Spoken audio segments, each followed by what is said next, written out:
చంద్రబాబుపై సజ్జల రామకృష్ణారెడ్డి ఫైర్ అయ్యారు. టీడీపీ నేతలు చెప్పేది వింటే వైసీపీ ఇంకా అధికారంలో ఉందేమో అనిపిస్తుందన్నారు. ఏడాదిలోనే ఎన్నికల వాతావరణం కనిపిస్తుందని, వ్యవస్థలను చంద్రబాబు వైరస్ పట్టుకుందన్నారు. ఇక కూటమి ప్రభుత్వంలో ఏం మాట్లాడినా కేసు పెట్టే పరిస్థితి నెలకొంది. రేపొద్దున వైసీపీ కూడా ఇలాగే చేయాలని దారి చూపిస్తున్నారు అన్నారు. చంద్రబాబు వైసీపీ పార్టీ లేకుండా చేయాలని చూస్తున్నారని అన్నారు. తప్పుడు కేసును పెట్టాలనుకుంటే చంద్రబాబుని ఎప్పుడో లోపలేసే వాళ్ళమని మండిపడ్డారు.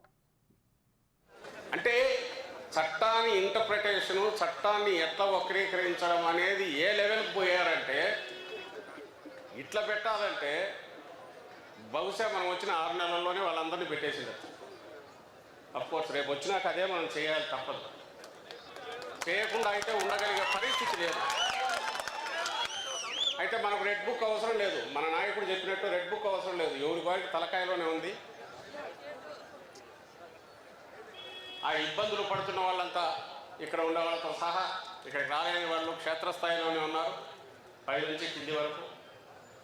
జగన్మోహన్ రెడ్డి గారి దాటికి తట్టుకోలేక ఆయనను జనంలోంచి ఎలా ఉండకుండా చేయాలనడంతో పాటు, ఆయన సెక్యూరిటీని కాంప్రమైజ్ చేయడంతో పాటు, ఆఖరకు పార్టీ అనేది లేకుండా ఎట్లా చేయాలి మొత్తం తీసేంతవరకు వాళ్ళ కుట్ర ఉంది. ఇంకా వేరే రకంగా ఎదుర్కోగలమని వాళ్ళకి నమ్మకం లేదు, ధీమా లేదు.